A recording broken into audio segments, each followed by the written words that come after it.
It's time for the Young United People podcast with Nysha and Jayden.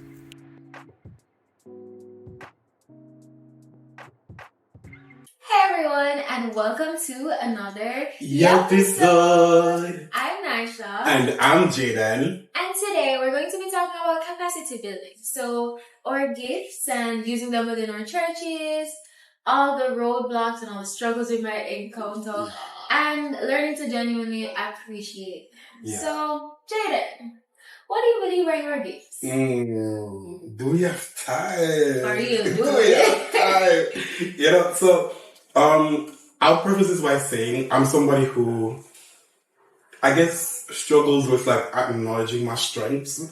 But one thing that I feel a bit confident in is like how talented I am. Yeah, let's talk about it for Right. real. Yeah. You really are. Yeah. I don't say I can do it all, but I can do it. You can do a little bit of everything. I can do a little bit of everything, you know? So, what people mostly know me for is dancing. Kind of feel like I get old and Never done. but yeah, dancing, singing, recitation, writing, drama, graphic design. Mm-hmm. There's something else. Oh, preaching. Yeah, preaching. Yeah. Because let me tell you guys, when Jayden is bringing a word, he's bringing a word. Because God really said, come here. Gave him and he delivers. Yo, and we're going to dive into that a little bit, but the preaching is like that one gift that I'm still like, are you sure? But we'll get there. We'll get there in a bit. But for you, what are your gifts? Okay, well, for me, Mm-hmm. as you said, I feel like I struggle a lot with acknowledging my gifts. Mm-hmm. And yeah, I need to work on that a lot. But You do. You do. I'm going to call you out from the get-go because you do. okay, so I believe that God has blessed me with the ability to sing. Mm-hmm. I'll acknowledge that. Okay. And- Good. Progress. Let's go. Yes. Yeah, sometimes I still don't think I sing the best, but I believe God gave me that talent, Mm-hmm. that gift. Mm-hmm. I also love dancing, and I feel like a gift, not necessarily something you typically consider a gift, is just the way I care for and relate. Mm-hmm. Because I remember one time in high school, and something that really stuck with me, my friend told me that she appreciates the way how I just welcome her and she's just comfortable to opening herself and talking to me. Because if you met her, she wouldn't really talk to you, but she spoke to me. And when she said that to me, I was like, wow. I'm very grateful that you feel, And free. I'm glad that you labeled that as a gift.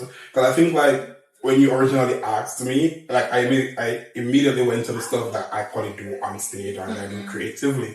But that is a genuine gift that you have. Like you have like that energy that just pulls people towards you. And it's like, it's even what makes it like even more natural for you, because it's like you don't have like an extroverted personality. You're very reserved, but yet you just have this magnetic thing about you. It's so true. It's like when you walk into the room, like everybody goes, I want to be her friend. I want to get to know her. That's a gift from God himself. Not you. Don't do this, Nysha. We're just 5 minutes into the episode. Right. Well, yeah, I really think God gave me that. Mm-hmm. And I'm very blessed to have it because I love people. I love talking to people. I love meeting people. And I love that people feel free to open up to me. Yeah. You're definitely one of the human beings in my life that I can label as a safe space. It's like a lot of times, especially as Christians, you always have to like, I guess, aim to present a certain way. And especially within the church, it's like God calls us to be where we're at, but the church calls us to be perfect. Ooh. Oh my God, I feel like I did something there. But no, it's so real. But like for you, like being around you, I can be the Jayden that messes up. I can be the Jayden that probably does. I can be the Jayden that struggles with things. I can be the Jayden that doesn't feel as confident, and I don't feel that pressure to be like, oh no, I got it all together. I know I'm a new creation. I know I'm fearfully and wonderfully made and all of those things. And I think it's beautiful that you managed to be that for so many people.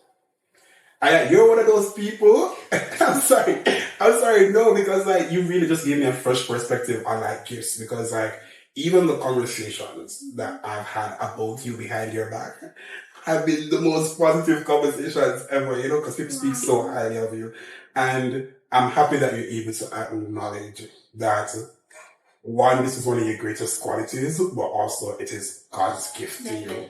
Yeah. So my question to you is, I'm not even going to ask you a question. I'm going to call you out. Okay. I'm going to call you I know where this is going. Because like, and you spoke about it a couple episodes ago as well, where we struggle with our gifts. We struggle with like standing in them, owning them, receiving them, and accepting them as God's literal gift or token to us. Yeah. You know? Why you're not like owning the fact that you're a big singer? Oh, brother. Okay. So I feel like one of the things I've struggled with since I believe it became a real thing in like high school. Comparison. Yeah. And you know, going to a big school now, you're around a lot of brilliant girls, you're around a lot of people who can do a lot of things. So I met a lot of girls who could sing. I'm like, oh, she sounds so good. Like, I don't sound like that. So that means I can't sing. And I feel like that really caused me to doubt what at that point I thought I knew what I could do. So I was like, no, if I don't sound like that, then I clearly can't sing. This is a lie from a place of hell, by the way. Yeah, that's what I'm realizing. Because a lot of the times I believe that God puts me in places and puts my name in places that allows me to do things that I didn't think I would ever do. For example, one of my friends, she was a part of the National Secondary Students Council, and they had different events and they wanted people to sing. And she normally say, hey, I have this friend who can sing, and I'd sing there. And at school, even though you had a lot of other girls who could sing, they'd ask me to sing, and I felt very humbled that people saw the talent, saw the gift that I clearly doubted in myself. And yeah, I guess it's just been a thing since then where I'm trying to overwrite what's in my brain. And I'm very grateful for people like you. Let's talk about you. Okay. So I remember, when was it, like 2 weeks ago, when you called me up proper. You were like, Nysha, if you continue to do that, you're going to have an aria. Oh yes, yeah. I did say that. You're gonna, like, I'm going to want to sing one day and it's gonna be yeah. So. And that's scriptural.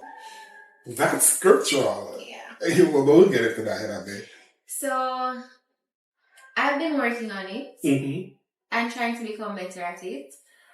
And I realized that I have to be very intentional about it because it's been something that I rewired my brain to think. It takes a lot to, like, connect it to the source, just God, and He's going to tell me, girl, I clearly gave you this. So you need to own it.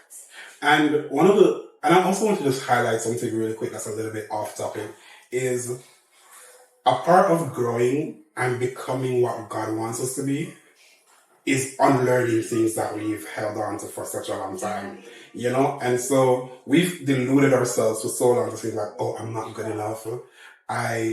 It's not perfect.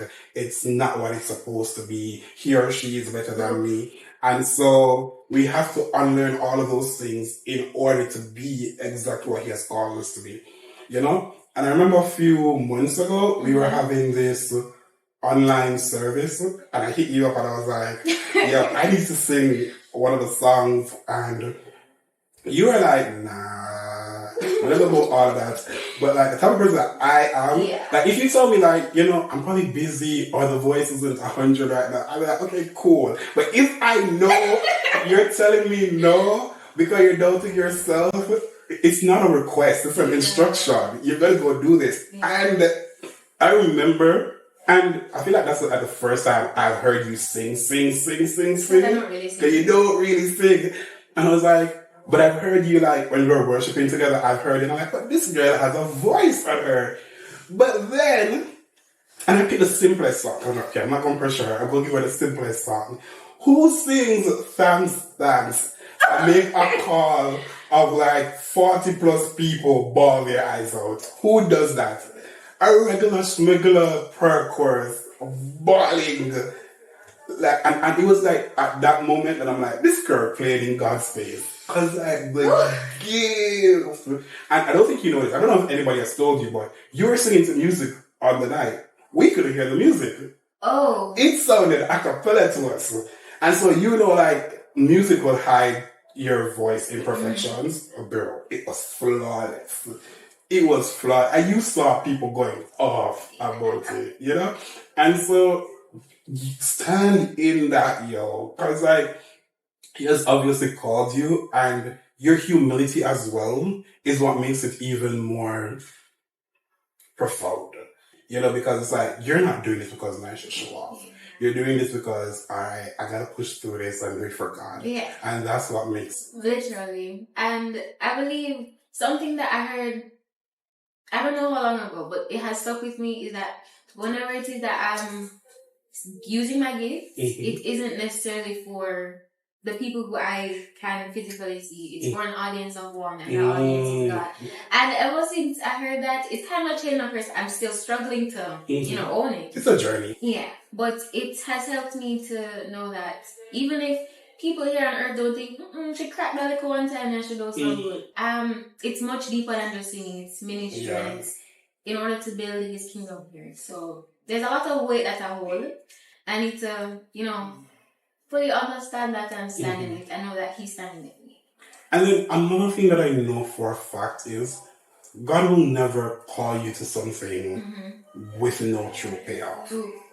And so you might go on stage to sing, and the church doesn't fall out in worship and people start bawling down the place. But I can guarantee you that one person within earshot is like you're doing something to their lives by singing, And so also just be mindful of that, that I may not see your will for this particular calling, but I'm going to do it because even like what I just told you about, like even conversations I've had, you don't know that, but you're just being everything that God has called you to be, and you're having that impact, So focus on fulfilling the calling and not the reason behind the calling too much, So yeah.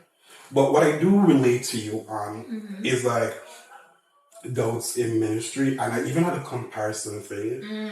I remember when I just started dancing, I was like, so I'm a big guy, and I have the anxiety that if I go on stage, all eyes are automatically on me because they're waiting for the big guy to mess up. They're waiting for me to fall. They're waiting on me to do the subpart thing. So I've always had to go 10 times harder than everybody else. And in the early parts of me dancing, like I knew I was doing it for God, but I also harbored those anxieties, and it took some time for me to get to a place where I was like, I don't care what anybody thinking. I don't care what anybody expects. Like, I'm just going to give my all. And it's like, I can be nervous. I can be stressed.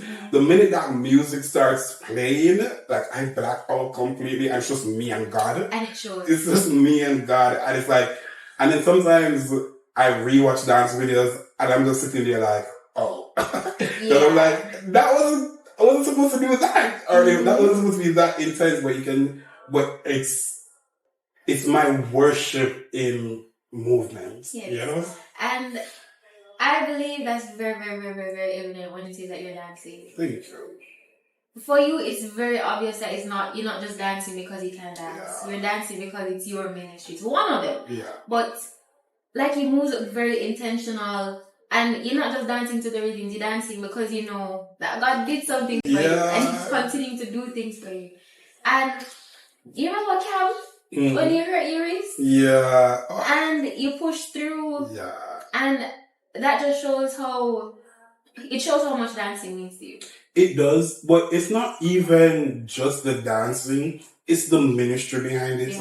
Because I remember late last year, this was maybe in November, I was in Burger King and a lady walks up to me and she goes, "You're the one who does the miming, right?" Which is always blows my mind that people can recognize me once I take the thing off. I was like, that's crazy that you know it's me. Anyways, And I'm like, yeah, I do miming. And she's like, I have a video of you when you danced at XYZ church.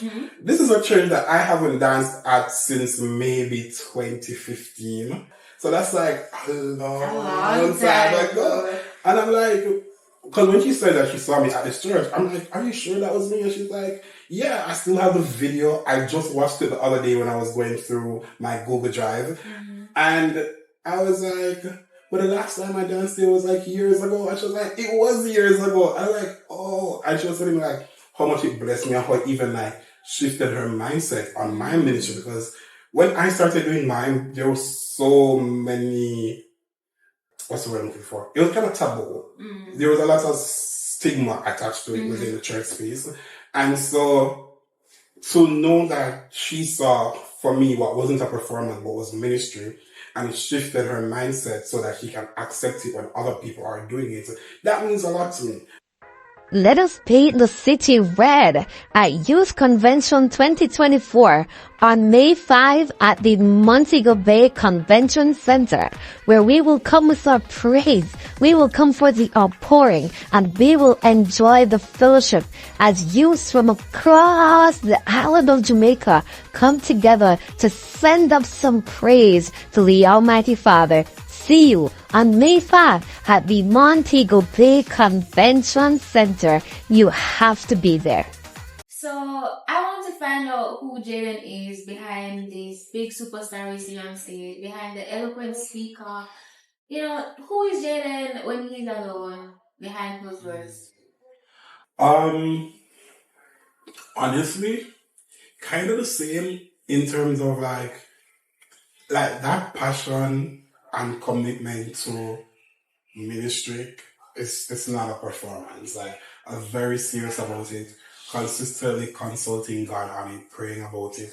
Like, I legit pray over my ministries, because even with like how you're just like, oh, you're such a superstar and stuff like that, like, you know, like sometimes it feels cringe because the attention can be too much, but then like at the same time, everybody loves a good compliment and everybody likes to be affirmed, but you have to also be careful that you're not getting big-headed and stuff like that. So even just like praying for humility in all of it, and just remind me that, yo, yeah, I know how to 5, 6, 7, 8, and yeah, I probably know how to talk on a mic for like half an hour, but I don't do it of my own strength.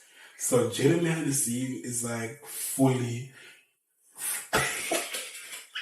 Janet behind the scene is fully leaning on God and giving it all to him. So yeah, do I have my struggles? Yeah, for sure. Cause sometimes gotta call me to some things where like me, Janet, yes, sure.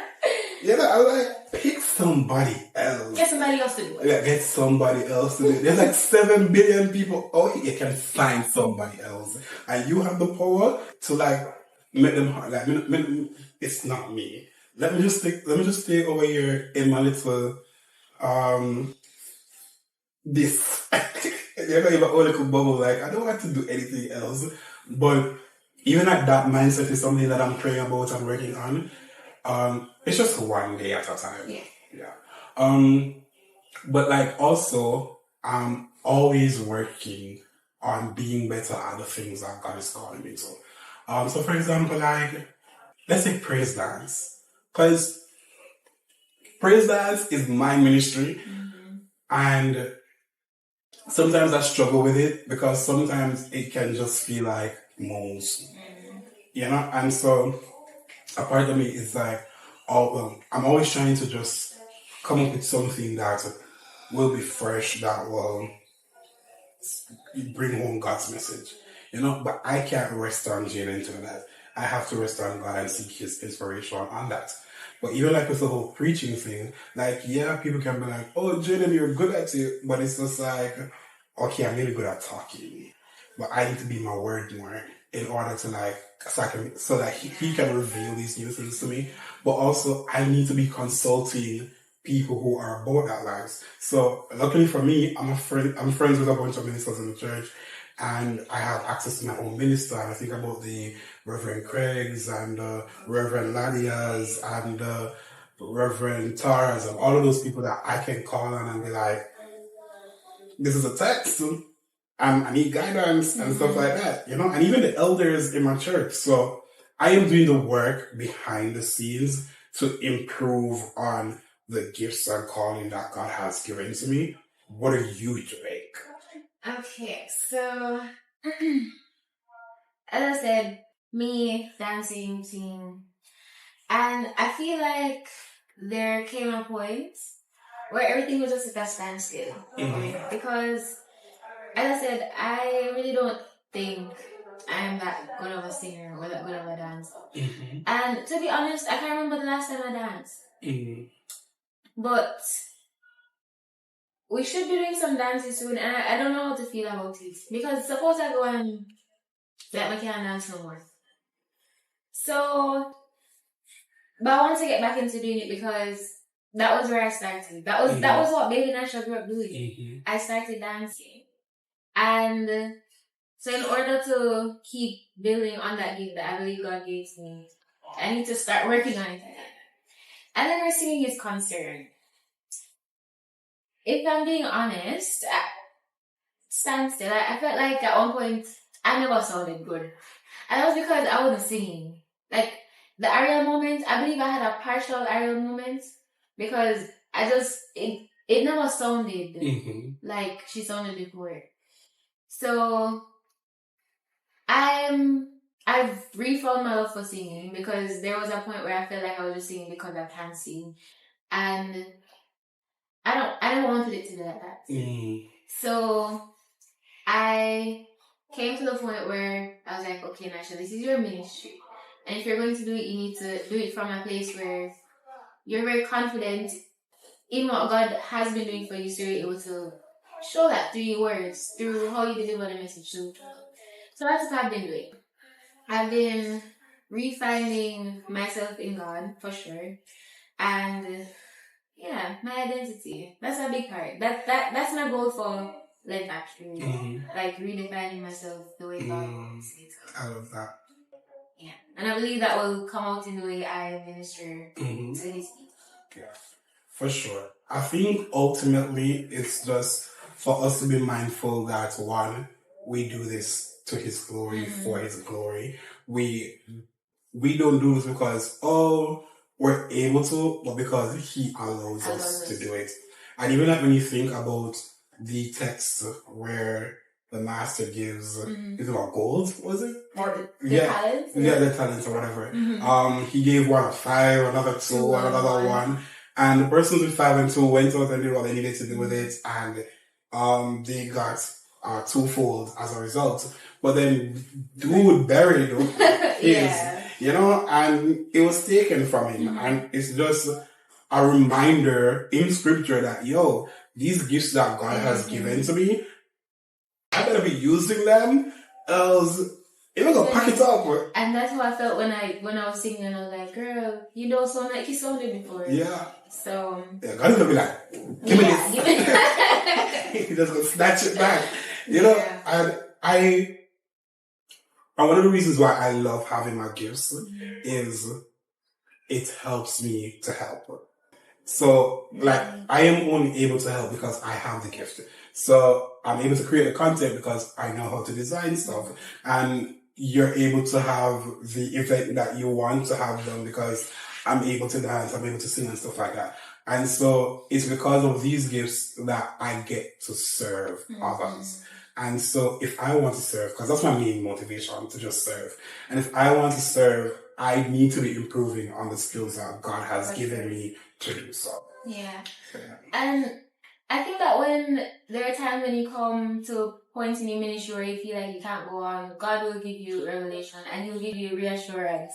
Because enough time in the church and me do a little song and I'm like, I sang from my heart, like I ministered and everybody just like, amen, or dry, and I'm like, boy, come like that never resonate with nobody. And then somebody will come to me, like Auntie Jolene will come to me like, Nysha, every time you sing, it's like something moves. I'm like, really? She's like, yeah. And whenever people come and tell me that, I'm like, that's crazy for me to even think about. But that reassurance that what you're doing is, I keep saying this and I feel like I'm a scratch record, is far greater than what you're just doing on stage. It just blows my mind. And the fact that he's using me, Nysha, little Nysha, to do something for him here on earth, it just blows my mind every time. And I'm glad that I have support around me like you to just reassure me that, you know, you're seen and what God is doing in you is evidence. Yeah. And I also just want to for the way of saying it, like, point the camera on us as well, because like I'm sure people will watch the podcast and because even like with the first episode being released, like people are like, oh, it's so cool, we love it, da da da da da da da da da da. It seems so natural, and it's like we be stressed before these episodes, you know. And you don't see him, but Antonio is behind the camera, and Antonio has never picked up anything more than an iPhone prior to this, but he is committing himself. But he's committing himself to the process, and he's doing, in my opinion, a spectacular job at getting the content for us.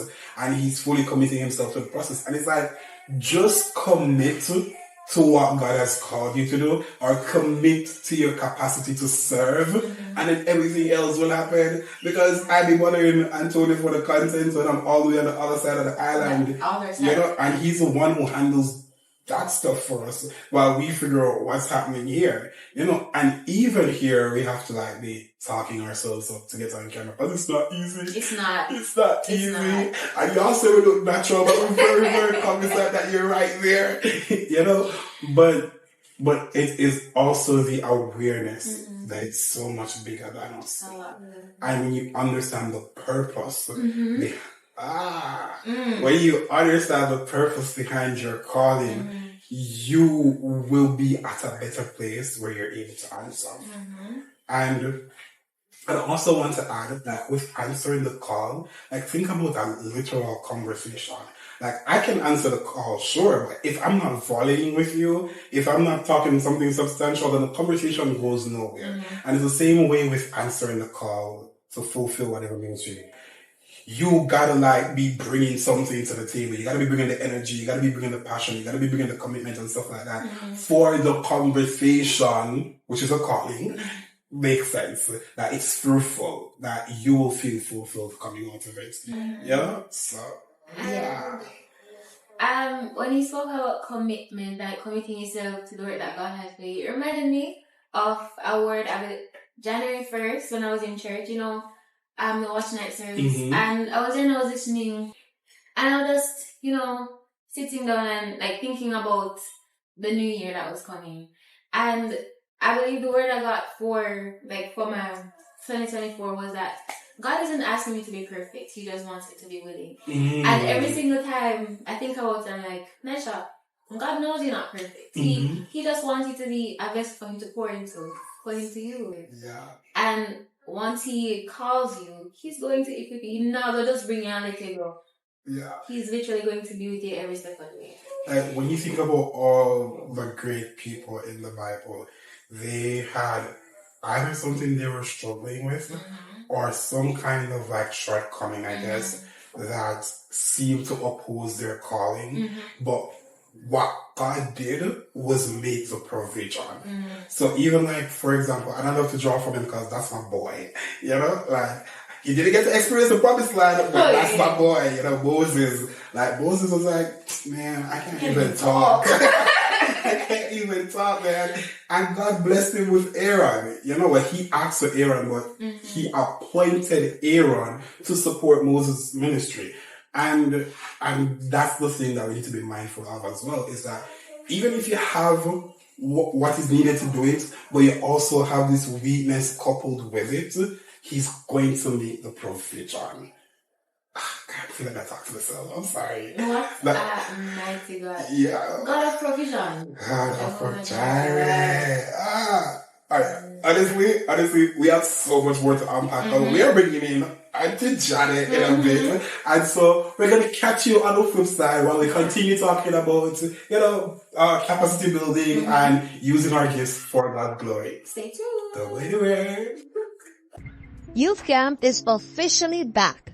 From August 3 to August 8, you need to be at the Matt Saunders Conference Center for the camping experience of a lifetime. See you there. Hey everyone, and welcome back to the Young United People Yup podcast. We're so happy to have you here. And speaking of happy to have you here, Auntie Janet, welcome to the podcast.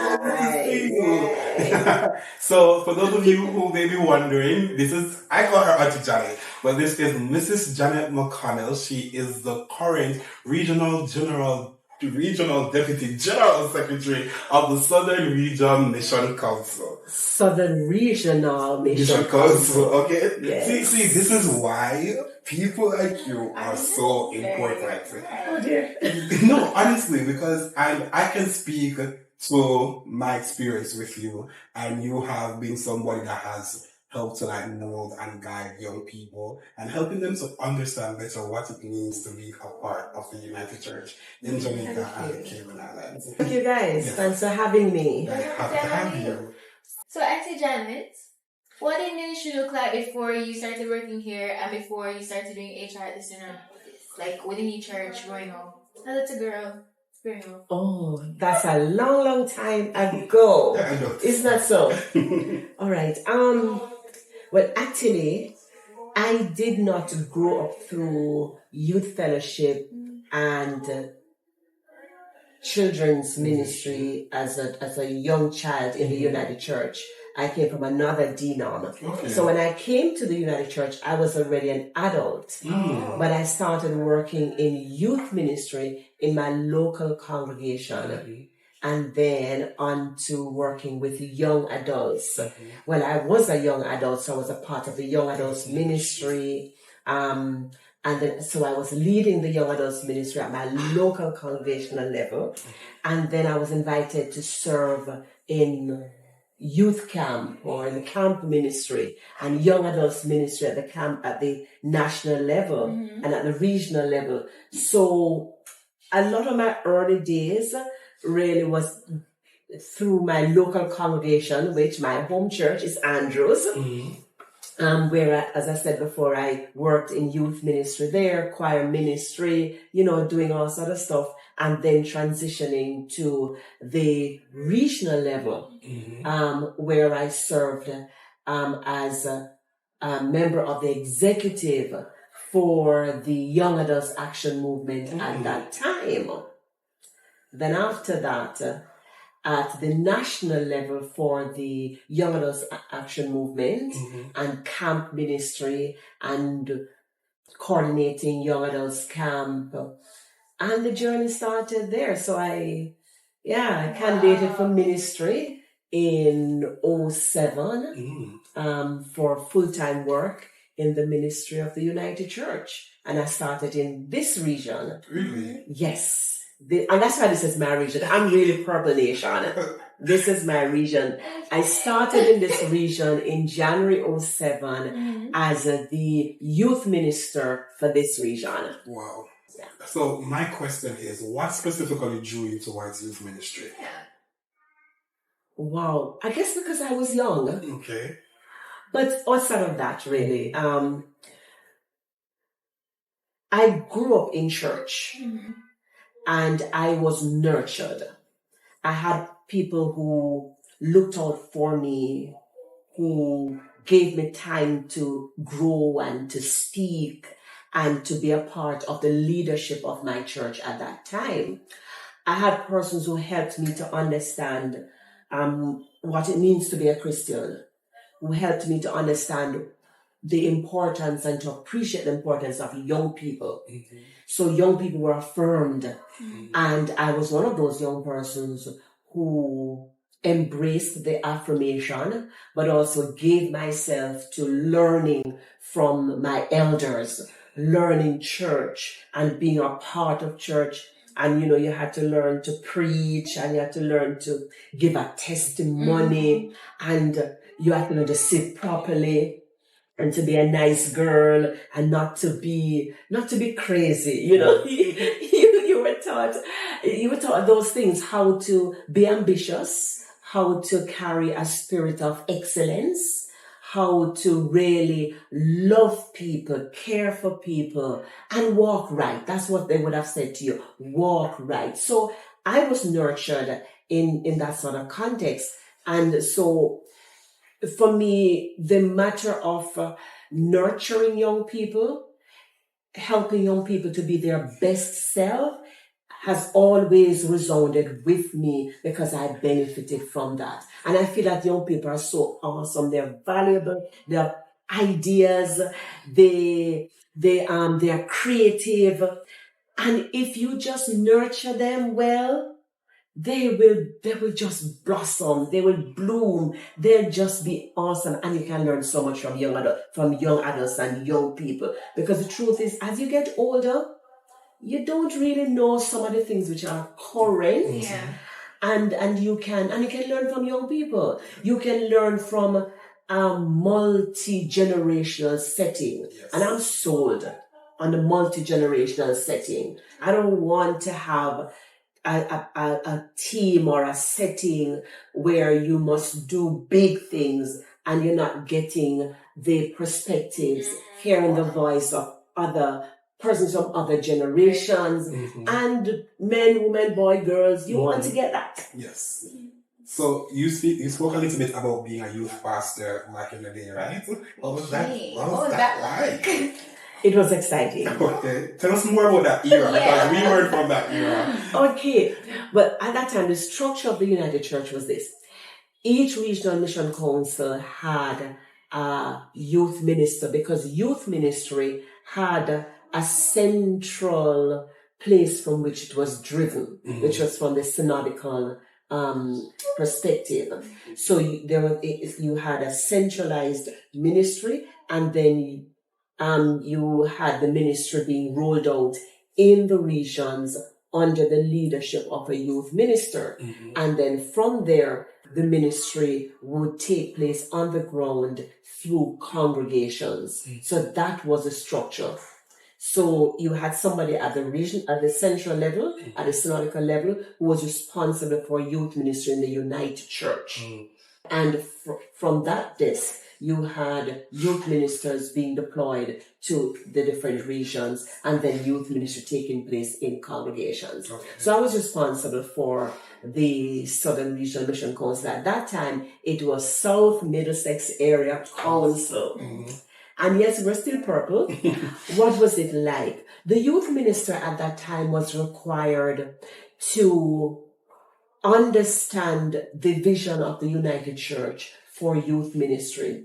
And then at the regional level, to seek to educate people around that vision and mission. So you were required to promote the vision and the mission of the United Church. Then you were required to plan programs. So you had to design and implement programs in keeping with that vision and mission of the United Church and whatever programmatic direction the church was taking at that time. And so you were responsible for connecting with the congregations, communicating those messages to them, helping congregations to form their youth ministries, helping congregations to strengthen their youth ministries, and not just to form, but also to strengthen their youth ministries. You were also required to coordinate the regional activities at the regional level, and you would do that with an executive. Calling all the young people from the north, from the south, from the east, from the west, and from the Cayman region. Guys, youth convention are keeping youth convention are keep. We're having it on May 5th. So while convocation going on, youth convention are keep. So come out dressed in your red. It's been 5 years, guys. From 2019, we now have convention, and I want each and every one of you to turn out in your red to paint this space. Listen, guys, this is our space. See all the space? It is our space. And we want to fill this space with all of you young people. So come out wearing your red, because it's reignited by the Spirit, and just come through the place. Come for the word. Reverend McPherson is going to come with a solid word. The praise and worship is going to be up. The music is going to be up. The liturgy is Spirit-filled. Guys, we cannot miss Youth Convention 2024. See you there. Yeah. you touched a little bit on your community, which I'm glad at the time that you brought it up, because while you were expressing the cycles thing, I was reminded of a conversation I just had with Reverend Tara Tang, and she referenced you while we were talking about being one of her support system. Yeah, that's my sister. Yeah, she called you her sister. And she also said that you guys knew each other when you were much, much younger. Oh, yes. And reconnected through UCYPF. So that's how I was surprised that you were from here. So my question is who are some persons, especially women, but in general, who have been your support system as you navigate ministry? Okay, good. Nice. A lot of them. Wonderful sisters and mothers of the faith. I'm going to start with Marlene Thomas. And I'm going to start with Marlene Thomas because, do you know Marlene Thomas? I assumed the position that she held for a few years at the synodical level. That is the executive director for education, for ministry and mission. Okay. I succeeded her. But it was not just a succession. When I wrestled with my call, when I was wrestling with a call to full-time ministry, she drew alongside me and she encouraged me. She shared with me what ministry was like in the United Church, in administration. She shared with me her own role as a person responsible for ministries to youth and to children and to men and to women at that time, because that's what that desk was responsible for. EMM, we called it then, Education for Ministry and Mission. And she shared with me the ministry and she encouraged me and she helped me when I was about to make that decision. That is in understanding it, understanding what I was going to, what were some of the highlights and what are some of the joys, but also the challenges and how I could navigate those challenges. And so she encouraged me. And so I celebrate her. And she has been a good mentor for me, especially in those early days when I entered ministry and was trying to navigate. And then Reverend Tara, who is my sister. She's my safe space. She's one of my safe spaces. She's in my circle.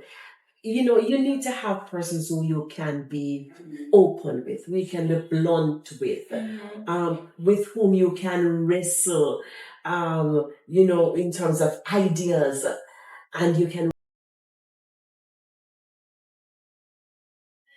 Yes, so having a good sister system, and that's what I call it, your sister group, your sister system, your sister network, is always going to be important for a woman, whether she's in ministry or she is in any other vocation, whether you're looking at the woman in the boardroom, the woman who is the leader, the CEO of an organization, and I dare say if you are the woman who's the head of a nation, or you're a mother, or you are a woman leading ministry in church, you need that sister system, because you need that safe space where you have other women around you who can encourage you, who will understand you, with whom you can be vulnerable, who will be honest with you and tell you when you're not getting it right and say, sister, no, fix that up. You need that space. You need people who are going to see your strengths and point them out to you and help you to build on those strengths and be your best self. But also those persons who will say to you, you're not getting it right there. How can you fix that up? You have to have that sister circle. And it's a circle of love. I believe so. It's a strong circle of love. And so I do have my sister circle. And there are some people who are in it, like Reverend Tara, she's such a chief in the sister circle. And the truth is, we have a long history, really. We grew up in St. Mary together. So we have that history. Our fathers worked together. So we knew each other's little girls. And so, you know, our history, our friendship is not just today. We also have a common relative. Yes, so there's a relative that she's on one side and I'm on the other side. So we could barely say we're relatives because we do have a common relative. So we have that sort of relationship. And then I have my other sister, Brenda. And she was the person who introduced me to Andrews Memorial United Church. And I mean, she is my sister, my friend. And then you have Heather. I don't know if you all know Heather Thompson. Heather Thompson, who served as the executive assistant to the GS. That's my girlfriend. That's my sister. And then I have other persons like Reverend Karine Wilson Bailey, who we are from St. Mary too. Used to St. Mary's the capital of earth. You should all know that. You know, yes, that's my pastor and my friend and an encourager. And we served together in camp ministry. And we, you know, she's my minister at Andrews. And then I also have an academic mother, Dr. Jane Dodman, who will ensure that I keep on the right track academically, you know, and if I have something to bounce, I have a safe space there to bounce things and especially things to do with my own growth and development, because that's okay. So because that's fine. You must grow, you must develop. So you need to have a balance of people around you who will keep you there. And then there are some awesome other women in this region that I'm a part of. Like, you know, there are women in the ministry, lay women, older women, who you call your aunties and you call mothers of the faith. And you just know that they are there. They're there to support you. They're there to encourage you. They're there to pray for you and to pray with you. And sometimes God will send you messages through these mothers of the faith. And when you feel like you're going to fail, you see them and they encourage you. And when you feel like you're not going to, you know, do the things that you ought to do and stay where you ought to stay, you remember them, these mothers and aunties of the faith, and their very presence or their very memory will challenge you and remind you of your call. And you know, those things will help to push you on, to push you along. And so, yes, my sister circle is there, my circle of love. One of my most impactful memories with you was a few years ago when I had first served on as a medical executive. You led the leadership training. You taught us a lot in the span of a few hours. But one thing I can say about that is you knew your stuff, but you were also passionate, not just about what you were saying, but about passing the baton of information to us. So my question is, what motivates you to want to help nurture the skills of those coming up behind you? And well, as a person, then I'll give you I'll follow up. Okay, but did I mention Sister Rose Wedderburn in my circle? No. I need to mention her too, because you see, I succeeded her as the RDJs in the South.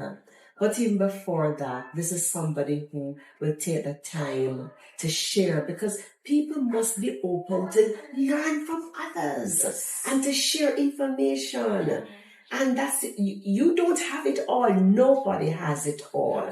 You network, you have cross-fertilization of ideas, and you also must be an independent thinker. And so you make your decisions, but you know, you capture from others, you learn from others. So I wanted to just mention her there too. So what it is that stimulates motivates me to want to share with others, in particular young people. I believe that young people must take up their leadership roles in this church as persons who are competent. So, young persons in the context of our church must be considered in the matter of succession planning and how we see the kingdom of God. It's a cycle. A generation comes into leadership now. That generation, as they get older by virtue of age, will exit. Another generation must come.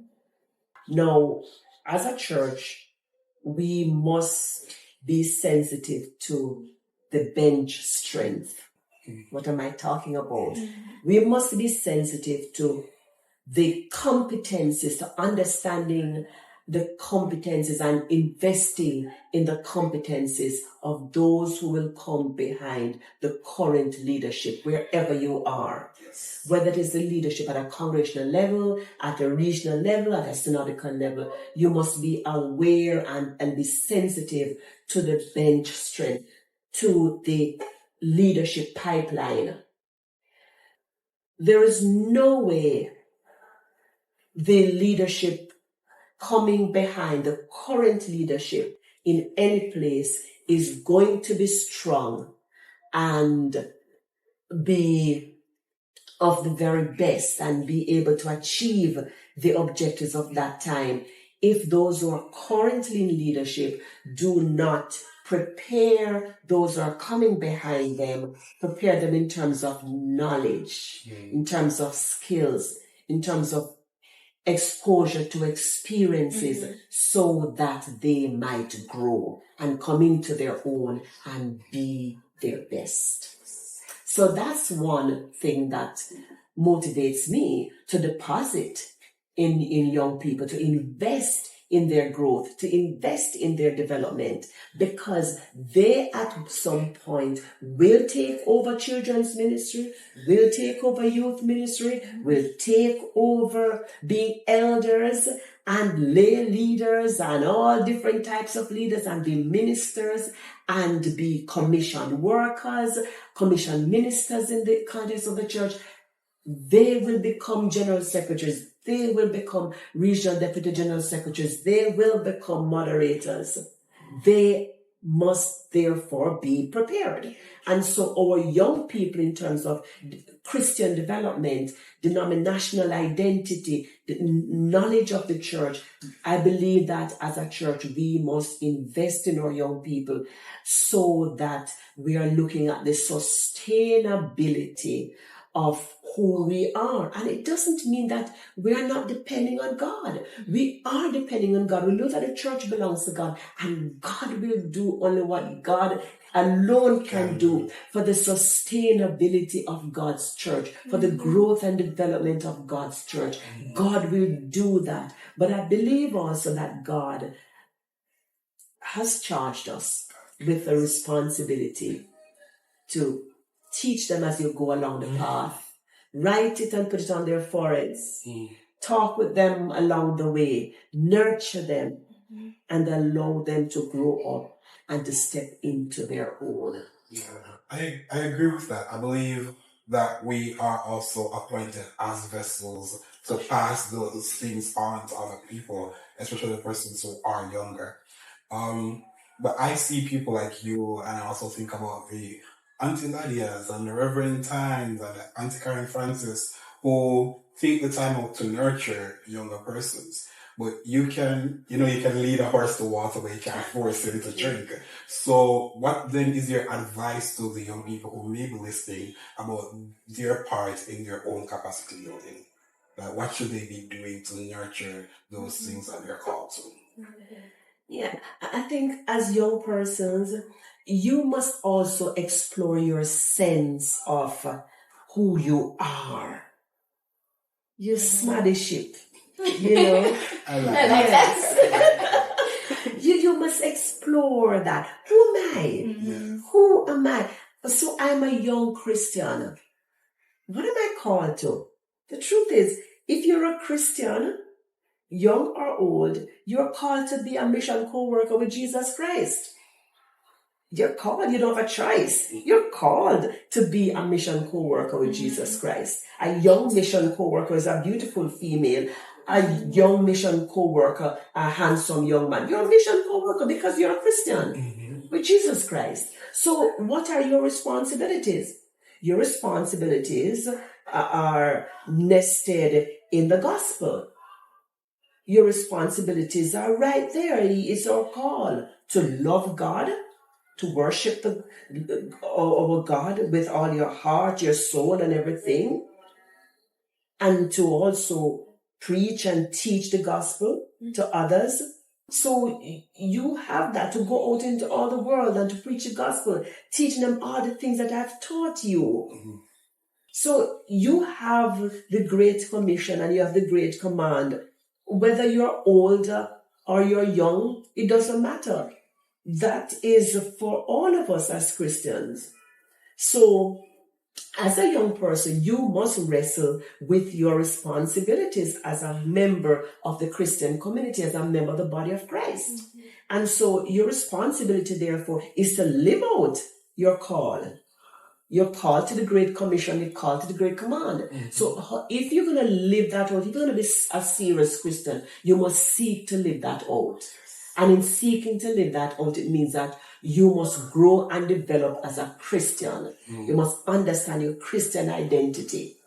And if you're in this body called a particular, denom, then you must also know what that denom is all about. Know the doctrine, know the policies, know the polity of the organization, and understand your role in it. Your role is that you will be a member and you'll be a leader, and all of us are called to be ministers of the gospel. So you must see yourself in those roles as a member of the body of Christ and as a member of this denom. So you must also seek your own development. You must seek after knowledge. You must go to Bible study. You must know the Bible.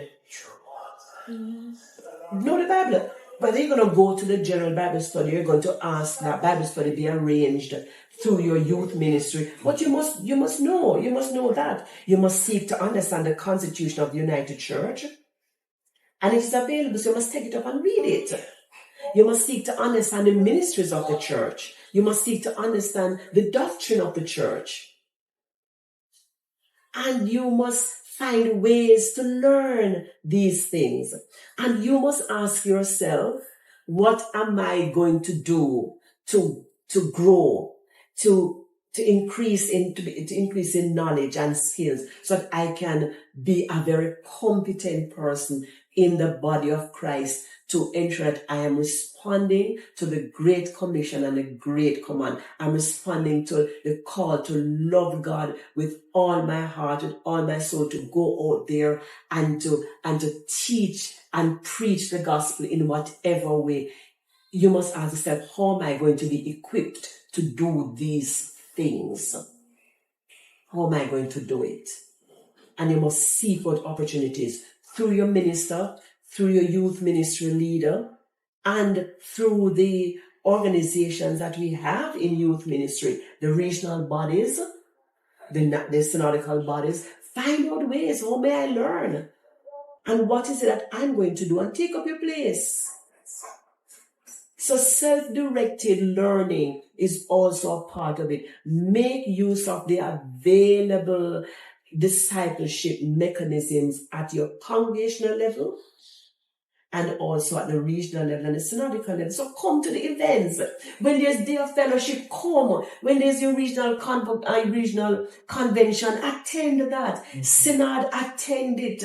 Do the things that you must do. Bible study in your congregation, attend it.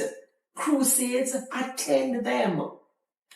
week of nurturing and development, attend them, organize leadership retreats and leadership training, and attend these things. We have so many things being offered in the United Church for the growth and development of our young people. But are you grabbing these opportunities and biting into them and learning so that you will lead now as a youth? And as you get older, you will lead as a young adult. And when you get older, you lead again in the various capacities that will open up to you for leadership. If you guys don't learn now, who will be the elders later? And the ministers. And I love the fact that you stressed about taking all the opportunities that UCJCI has for us, because I feel like that's one of the places you get to meet some of your bestest friends and to learn some of the greatest things and to have so many opportunities given to you. Because, for example, I wouldn't have met Jayden if I didn't go to youth camp that one time. Even though I wasn't youth camp age yet.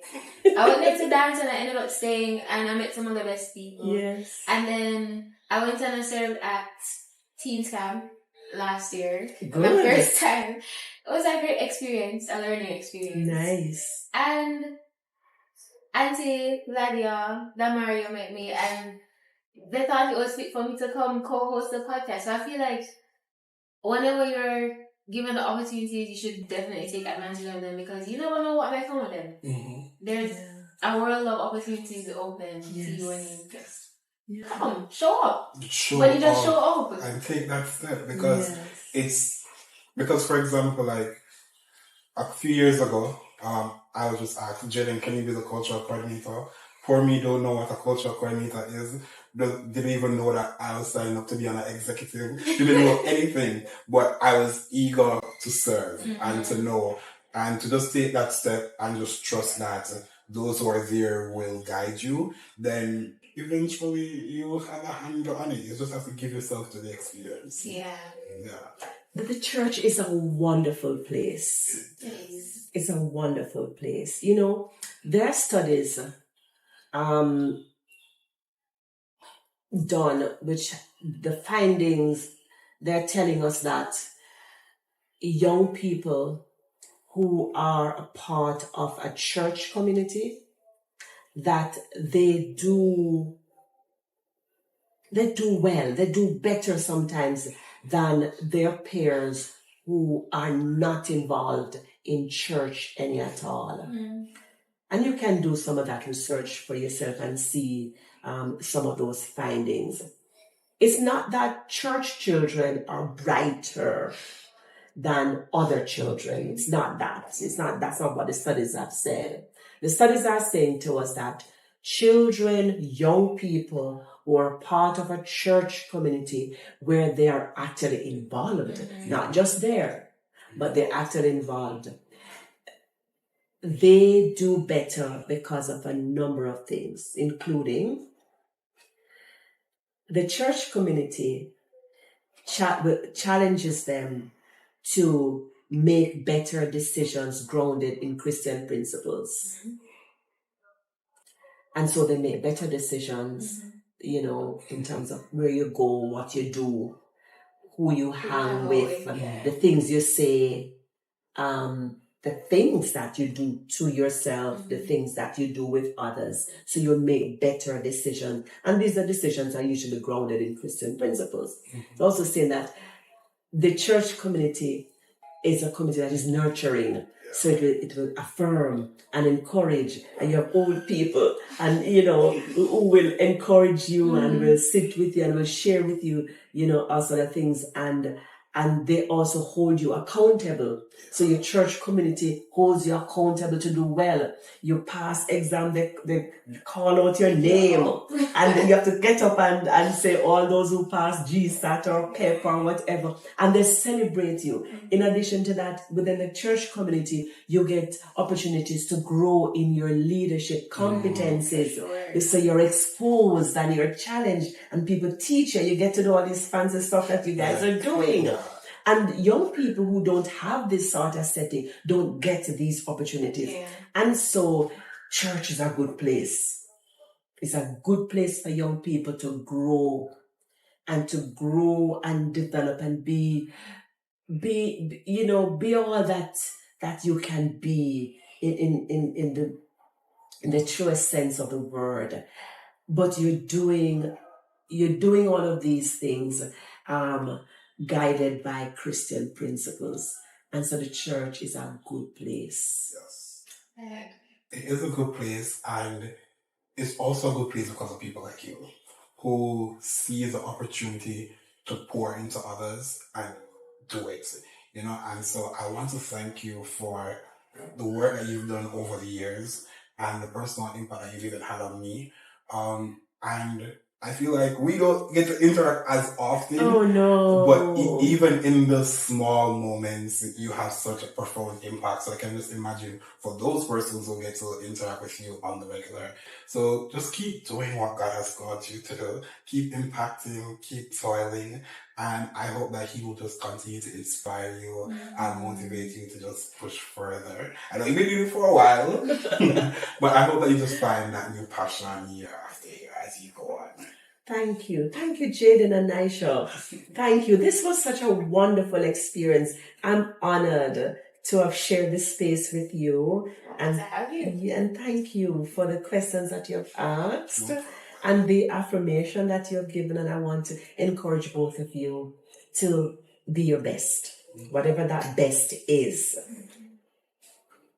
Don't walk away from your Christian belief. Don't walk away. And encourage the other young people to remain grounded in Christ Jesus. Yes. Y'all hear that? Remain grounded in Christ Jesus. Nysha, you want to take us out? Okay, guys, so that's it for today. Thank you all for watching, and thank you again for coming and sharing all you did with us. What a very fruitful, very impactful conversation. So we hope you all learned a lot, and we're looking forward to having you here next week. Same time, same place. Remember to follow us on Instagram. You can watch us on YouTube, listen to us on Spotify, Apple Podcast. And Google Podcast. Yes. So enjoy the rest of your day, and see you next time for another episode. Thanks for watching. Bye.